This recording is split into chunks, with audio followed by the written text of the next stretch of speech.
Rana.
Tata Gati Wisaya Indriyaksha Sara Maruta Bawana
Yaksa Kura Rupa Ari Sedeng Narendra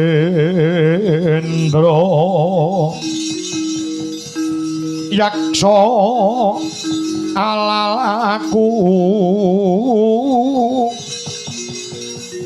kang mawaling kang gambira marang anggit sesiyong metu Prabawa Gura mawalian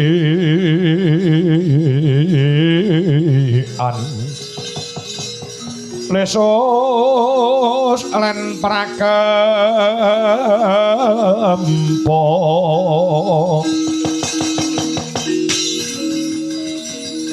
dedya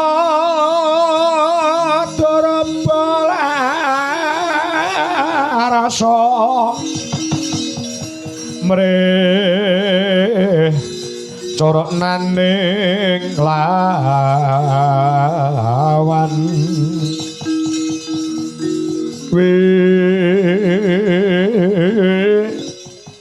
ara trilodra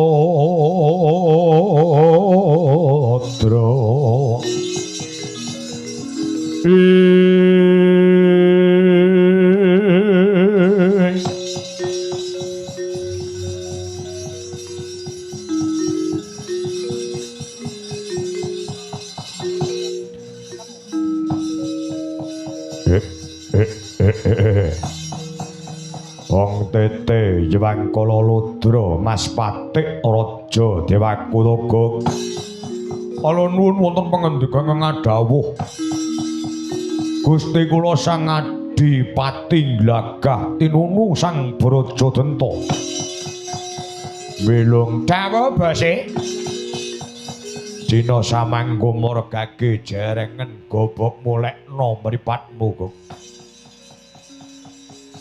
dina iki aku wis tata-tata barisan saka ing Kadipaten Glagah tinunu bakal tumeka ning negara Pringgondani menawi mangaten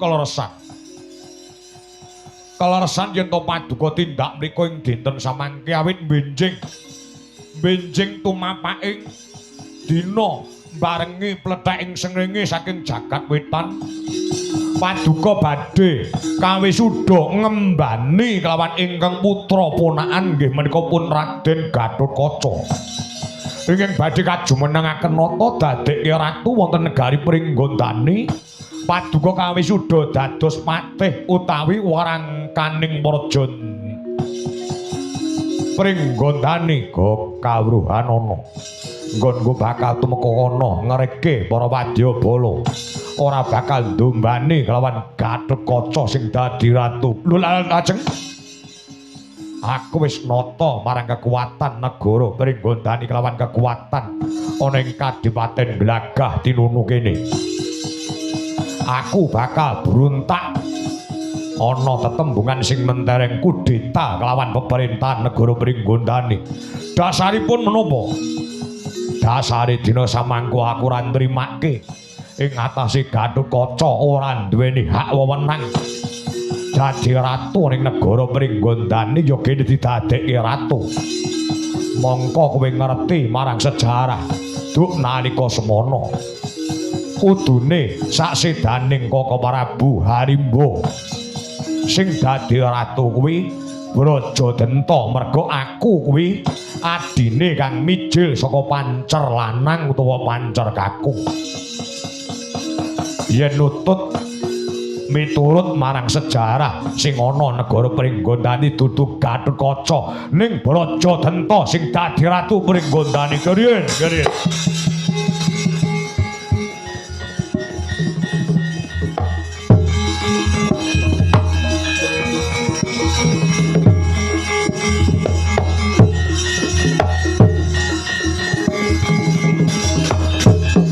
Kagiat risang kabeh orang ngore nangkul kinempe kempet dosa ngretnaning bawana ya tukang palang ati nek miturut sejarah pancen bener panjenengan ingkang wenang rengganing praja Pringgondani menika tilaranipun ingkang Raka Prabu Kala Arimba menika bener tumraping sejarah tumraping pranataning raja menika bener ning nginguk lelakon ingkang sampun kawuri. Gatotkaca menika inggih sah menawi kajumenengaken dadi ratu wonten ing negari Pringgondani. Dasare apa kowe ngucap sing kaya ngono? Yen to Gatotkaca sah didadekne ratu ning negara Pringgondani. Nalika badhe sedanipun ingkang Raka ratu ing Pringgondani Prabu Kala Arimba. Nalika semanten sampun naros dumateng panjenengan tegese nari dumateng panjenengan kang sarta para kadang-kadang braja. Braja Denta, Braja Musti, Braja Lamatan, Braja Mikapo kang sarta Kala Bendana. Sampeyan pun ditari supaya ngganteni dadi ratu. Ana ing negara Pringgondani kalawan ingkang Raka ingkang sampun nyuwarga ning paduka mboten purun. Paduka mboten karsa. Pekasanipun ingkang Raka sakderengipun seda paring wasiat nek adi-adiku kadang braja ora gelem dadi ratu besok ngenteni tukuling wiji sejati saka Mbak Yumu ya kuwi Arimbi sing patutan kelawan Werkudara sing menang dadi ratu ning negara Pringgondani. Lek nitik saka sejarah ingkang sampun kelampahan, Gatotkaca sah mergi nampa wasiat saking ingkang Raka ingkang sampun seda Prabu Kala Arimba. Blemben roti biyen saiki kok. Dina samangka kawruhan ana yen ta wong urip ana ing alam donya ki ora ana sing jarak rekoso. Bisa urip mukti wibawa Nyakrawati mbau denda derajat mung patih nggo apa aku kudu dadi ratu. Yen ngaten paduka nglincati janjing ingkang pun kawedhar ingkang dipun seseni suwargi ingkang Raka Prabu Kala Arimba ora peduli wae lah salah. Nek lakon apa nek kaya ngene iki.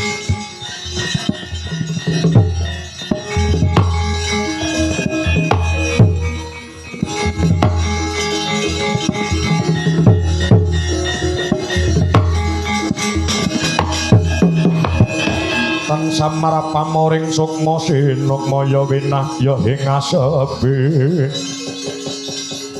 sinimen telenging kalbu pambukaning warana tarlen kowe aja nuturi kelawan aku sifatmu wong batur dina samangke wis tak tata ganding aku ora bakal wedi kelawan Kakang Werkudara ora wedi kelawan Kakang Mbok Arimbi. Saya bocah wingi sore sing bar dirabekne si Gatotkaca kelawan anak Janaka sing jenenge Pergiwa. Dina samangka lampit brungkat kimpul waton lanang nyekel gaman.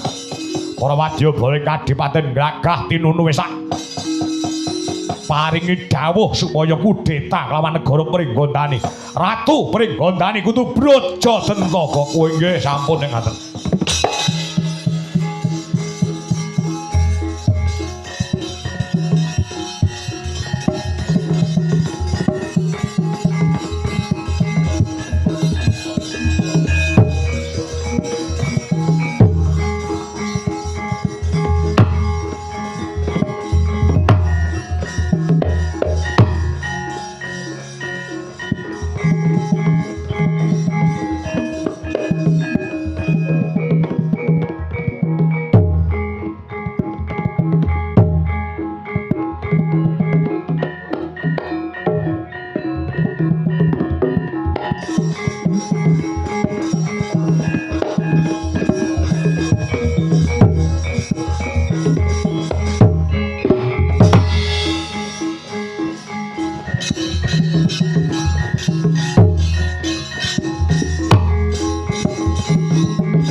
Wah,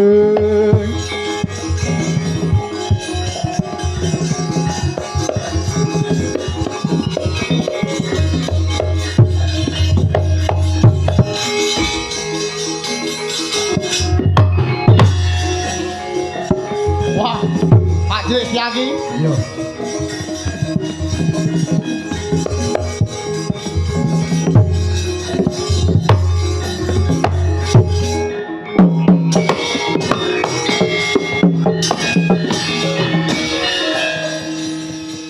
Sikra kang bala tumingal prang campo samya medali lir radit wileting kota ing aku pun Pak Cilik Setyaki didhawuhi karo Kanjeng Prabu Koko Prabu Karna supaya Sabyantu adicara wisudan Nalendra anyar ya ki Raden Mas Gatotkaca. Inggih. Bener Pak Cilik. Dina samangku muga-muga ora ana alangan sawiji apa dene Kakang Gatut bakal dadi ratu. Antasena. Piye Kakang Antasena? Sawangan kaya ana wadya bola segelar sepapan. Lah lek kae lak wadya balane Kanjeng Paman Brajadenta to. Nanging kok ngane-ngane, aneh-aneh piye to? Wong sing jenenge ponakane arep dadi ratu lak ya maklum utawa wajar. Yen to Paman Brajadenta kuwi ngejak kanca-kancane supaya gayengne swasana ning adicara wisudan Ratu Anyar iki.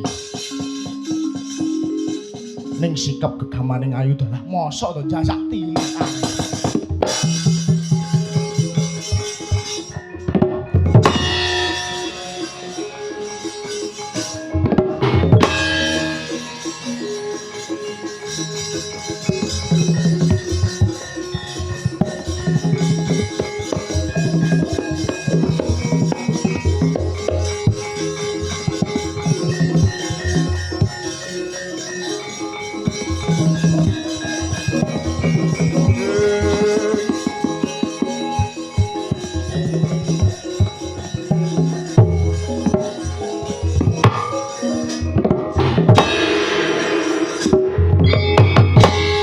Tatanan.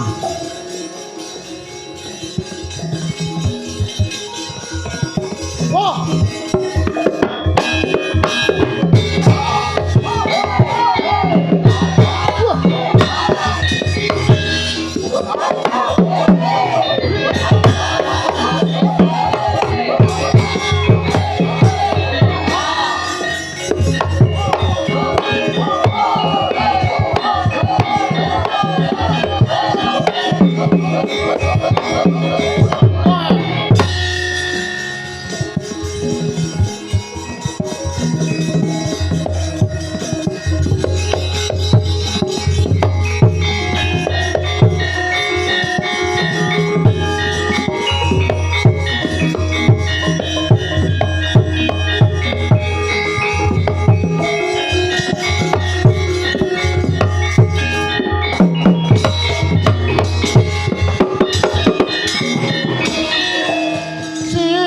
Kang bala tumingal prang campo samya medali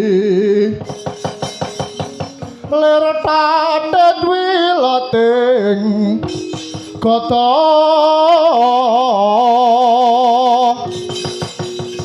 dahyangkung manguncang didi Benjang sangat cimit celah dinyong tali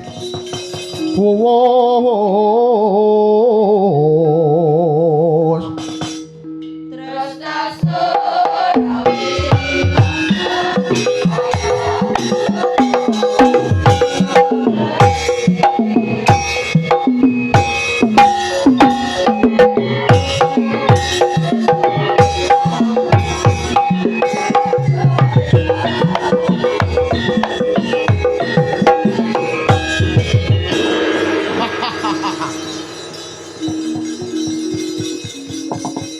Watatitah watarirah sowe. Raden Setyaki. Raden Setyaki kuwi, ya dasar Pranyata. Kondange wong sekti mandraguna. Lah jebul mek cilik. Bari takon sapa kuwi? Komandang Garba sing dadi jeneng. Ya kene teka ana ning negara Pringgondani Wadyabala segelar sepapan sing sikap gegamaning ayuda. Kok kadohan tak kira bakal ngombyong ngelakune Gatotkaca minangka dadi nalendra ning negara Pringgondani. Oi! Gatotkaca dadi ratu iki sejarah iki kepiye? Kudune sing dadi ratu kuwi Ratu Gusti kuwi gagah dinunu. Nangge Raden Brajadenta sing kudu munggah pangkat dadi Prabu Brajadenta. Kabeh kuwi wis ana perjanjian. Ramrudurane perjanjian. Bakune Gatotkaca kuwi musuh tumraping negara Pringgondani. Kalaran apa? Gatotkaca ki anake Werkudara ya anake Pandhu. Sing duk rumuhun ana ing perang pamuksa. Sing wis bisa mateni ratu Gustiku dhisik Prabu Kalatrembaka. Mula dina samangka negara Pringgondani bakal tak kudeta cara tembunge mentari. Jaga bisa mbok jaluk waton wis gumrundung mustakaning Setyaki ngemping ora ngejah pati ngrangi tatal graja ubuk lek pacangan ya. Tanganku melayang menering dadamu ora cepat igamu aku broni batangmu wek.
Maju. Oh, tah. Hi, wei. Huo, ha, hui.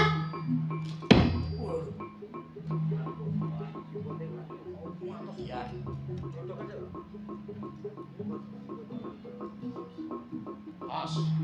Hút hút. Hút hút. Hồ. Hai.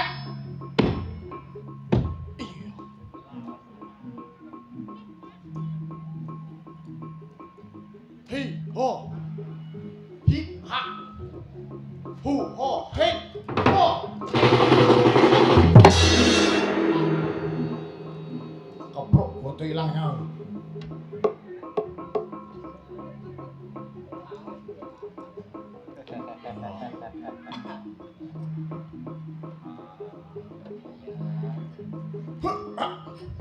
Hi he. Hút. Dian. Hết. Waduh. Pindah. Hút hút. Hút hút. Iya. Hai. Iya. Hư a. Hi hu. Hít hát e. Iya. E. Hút. Ayo. Foto isi lamar. Ya aku lho. Pacar. Foto Pak Yon. Pucuk dalam. Kurang lho. Pucuk dalam. Mati. Taslim. Ngawur sampean. Sitok dawa trireng ya. Ayo.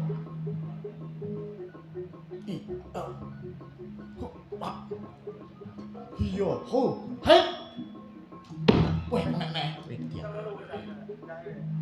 Ping 4 entuk piring cantik kowe. Hit ho. Ho ho. Hut, hai.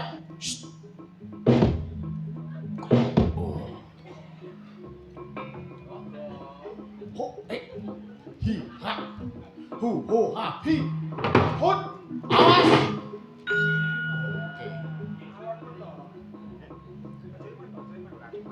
Wah.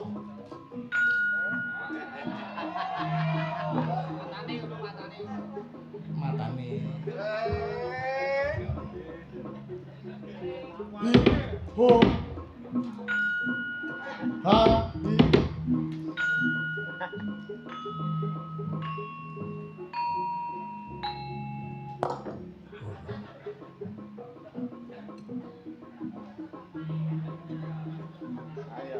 Hút ho.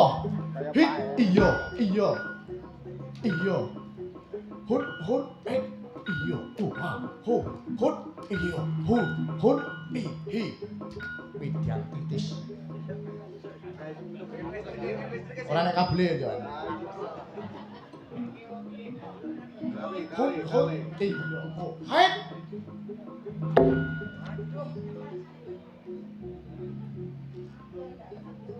Iya apa ya? Pedang samurai. Samuri.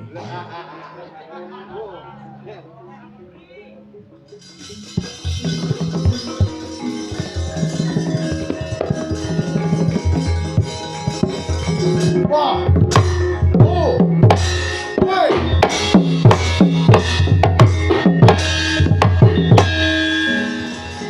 Ayo. Wah. Hey.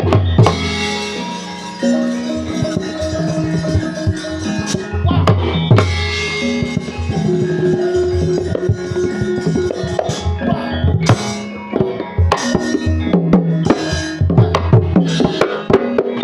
Ah.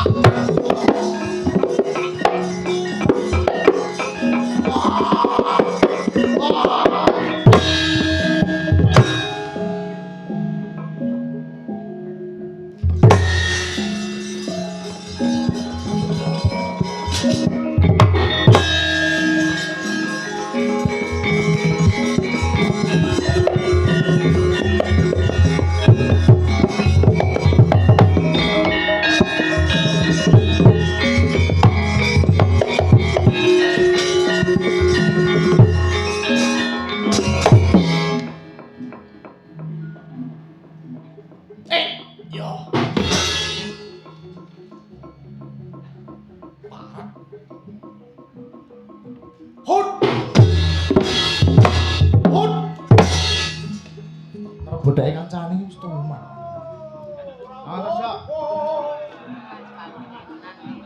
Ya join karo kancane ya join. Oh, parah. Enake oleh. Oleh kakak sing marake. Ganti musuh ya.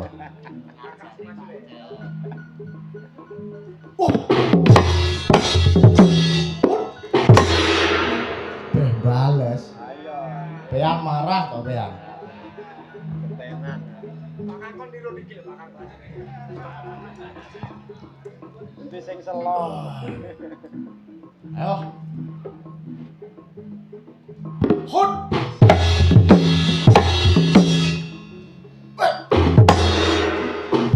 Atane sorry Kang, sorry. Kancane dhewe digasak. Ora apik. Ora li Perli.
Asik warisan warak sempal boyokmu.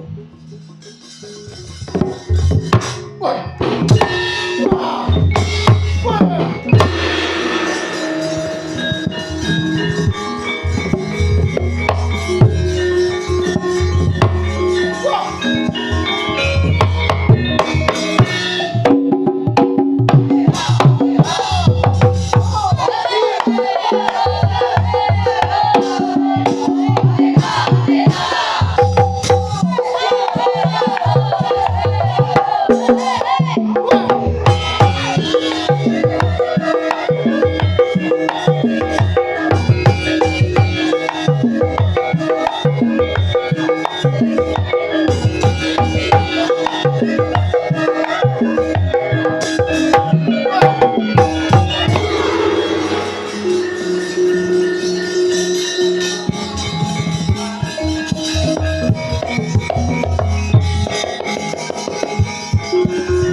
Mas Jenderal menolakkan kau maju.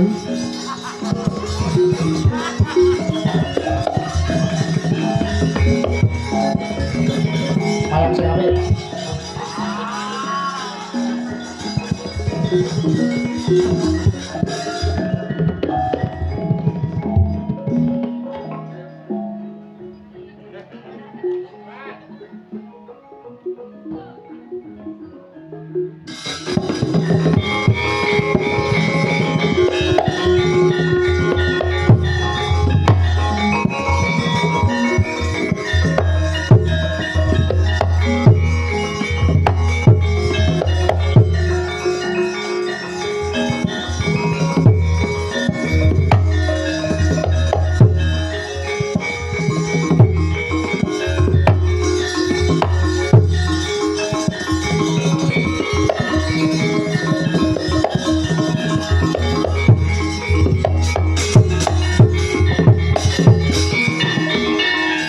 cancut gumrekut ngembat watang ngarep basa mungsu sanggep jojo kantaran bau sayekti dingolena prateng lampus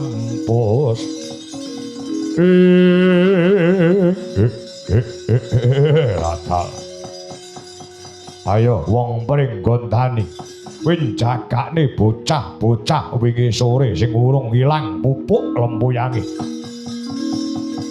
padha karo kutuk marani sunduk tanding lawan kekuatan kadigdayaning Brajadenta bocah-bocah kae mung wanine kendel duweni karosan ning nek karo wong tuwek jek kalah pengalaman. Jena samangku gerangane sing majak kokok gede-mende Gatotkaca.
Kakang Brajadita sik, Kang.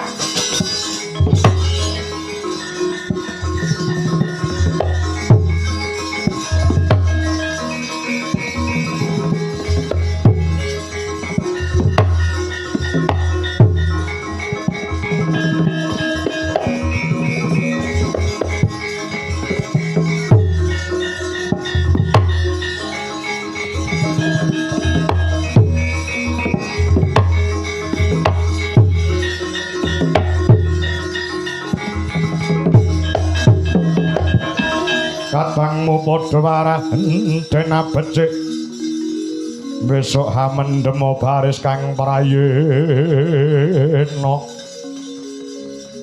Aywa Saranta wong Durmati tinumpes paniku pangawak Pandhawa sabar sik yo Kang sabar sik kok teko Kakang Brajadenta kamuk punggung Suratanta bocah-bocah iki padha mundur kabeh Kang. Kowe gelut karo bocah-bocah Antasena Antarja menang ora kondang kalah bebarang mirang lho Kang. Yen ana rembug dirembug, yen ana masalah ya dimusyawarahke supaya ora geseh tembe mburine. Kala Bendana dina samangka rungokno gobokmu. Nggonku tumeka ning negara Pringgondani. Ora bakal mengestune kelawan ponamu si Gatotkaca sing bakal kawisuda dadi ratu.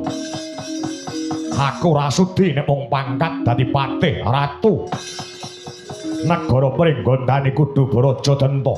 Yen aku dadi ratu kowe tak mulyakne merga kowe adikku, kowe sedulurku. Ngungak lelakon kang wis kawruh apa kowe ora mudeng ing antaraning negara Pringgondani kelawan negara Ngastina biyen kuwi mungsuh bebuyutan. Kang blebet roti biyen saiki. Wis ilang jurang pemungsuhan ingkang kali negara Ngastina kelawan negara Pringgondani wis dicures duk nalika semana. Kakang Braja Denta lak mireng wasiate Kakang Prabu Kala Arimba duk nalika arep seda biyen. Kowe aku lawan dulur-dulur Braja ya wis ditarik kabeh. Dina samangko ya wis ikhlas kabeh. Lah kok ki sajake Kakang Braja Denta mbalela ki karepmu piye? Wis tak kandhake ana ing ngarep Kala Bentana. Biyen kuwi beda lawan saiki. Biyen monggo ning saiki aku pengen mukti. Aku pengen ngepak bun-bunane wong sak Pringgondani dadi ratu. Ki kok kriwikan dadi glojokan geger lho kakek. Kowe caramu kaya ngono.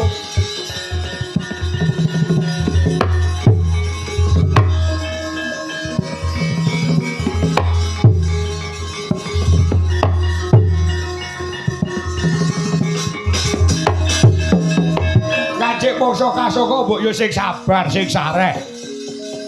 Dina samangko ki lek kok terus-teruske. Iki mengko iso dadi geger negara Pringgondani apa kowe ora mudeng apa kowe ora ngerti to, Kang? Dulur-dulurmu adi-adimu braja-braja kuwi kabeh padha nebu sauyun kethek saranggon paribasane. Lah kok kowe mira kapuh jingga sakarepmu dhewe balela kaya ngono iki piye?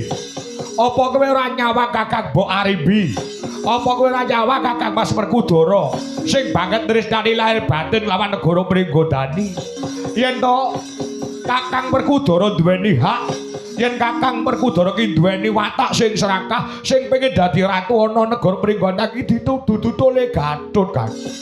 Nek mesti Kakang Werkudara. Mergo Kakang Werkudara kuwi sak ora-orane kowe rasah Kakang dirembuk kowe kandha lawan Mbak Yu Arimbi. Lawan Kakang Werkudara yen to Braja Denta mbalela kamukten negara Pringgondani rap diparingke lawan aku sungsang bawana balik geger tenan lho Kang kowe ya.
Wanda yen liwat aku kelingan